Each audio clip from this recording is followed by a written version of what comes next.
తిరుపతిలో పెరుగుతున్న జనాభా యాత్రికుల రద్దీకి అనుగుణంగా పారిశుద్ధ్య జిల్లా కార్మికులను పెంచాలని సిపిఐ కార్యదర్శి పి మురళి డిమాండ్ చేశారు. స్వచ్ఛ భారత్లో భాగంగా చేస్తున్న పారిశుద్ధ్య పనులను ఆయన స్వాగతించారు. ప్రచారం కోసం కాకుండా ప్రణాళికాబద్ధంగా పనులు నిర్వహించాలని సూచించారు. చిన్నపాటి వర్షాలకే రోడ్లు జలమయం కావడం, డ్రైనేజీలు పొంగిపొరడం ఆందోళనకరమన్నారు. వెంటనే తగిన చర్యలు తీసుకోవాలని డిమాండ్ చేశారు.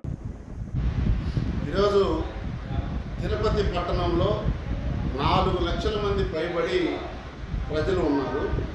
రోజుకు 60 నుండి 70 వేలు 80 వేల మంది వివిధ దేశాల నుండి రాష్ట్రాల నుండి యాత్రికులు తిరుపతి పట్టణానికి వస్తూ ఉన్నారు. ఈరోజు తిరుపతి కమిషనర్ గారు, కార్పొరేషన్ కమిషనర్ గారు, కొంతమంది కార్పొరేషన్ అధికారులు, తిరుపతి శాసనసభ్యులైనటువంటి ఎమ్మెల్యే గారు కూడా స్వచ్ఛ భారత్ అనే పేరుతో, క్లీన్ అండ్ గ్రీన్ అనే పేరుతో అక్కడక్కడ చెత్తలు తీయడం, మొత్తం పరిశుభ్రత చేయడం సిపిఐ పార్టీగా మేము అభినందన తెలియజేస్తూ ఉన్నాం. అయితే తిరుపతిలో ఉండేటువంటి 50 డివిజన్లకు సంబంధించినటువంటి డివిజన్లో కాలువలు ఎత్తడానికి సక్రమైన పద్ధతిలో వర్కర్లు లేరు. ఈరోజు ఒక్కొక్క డివిజన్కు 2, 3 తప్ప దానికంటే మించి ఏమి లేదు. ఒక తావులు పనిచేస్తూ ఉంటే అక్కడ ఉన్నటువంటి సూపర్వైజర్కి ఏదైనా ఫోన్ వస్తే ఆయన పిలుచుకొని బండి ఎక్కించుకొని ఇంకో తావు పోయి కాలువ బ్లాక్ అయిన తర్వాత క్లీన్ చేసేటువంటి పరిస్థితి వస్తూ ఉంది. మరి ఇంత ప్రజలు 4 లక్షల మంది రోజుకు 70-80 వేల మంది తిరుపతి పట్టణానికి వస్తున్నారు.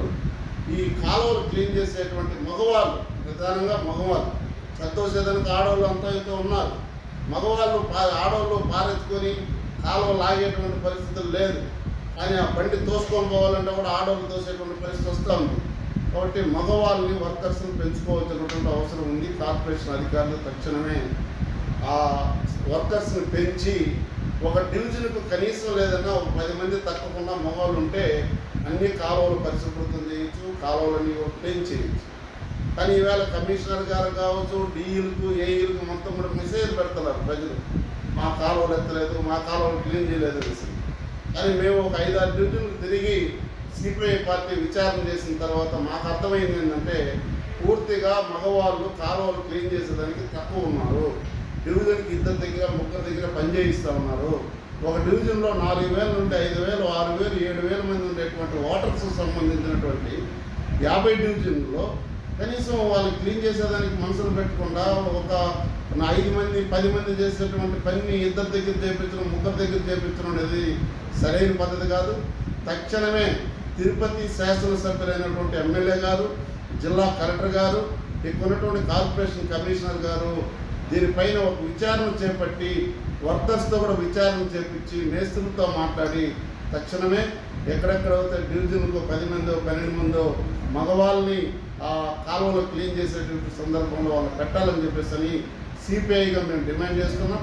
ఇవాళ వాళ్ళు ఎత్తినటువంటి చెత్త కూడా 2 రోజులు 3 రోజులు ఆ కాలువలో నుండి మిట్టపైన వేసిన తర్వాత ఆ చెత్త కూడా 2 రోజులు 3 రోజులు ఇళ్ళ ముందనే ఉంది.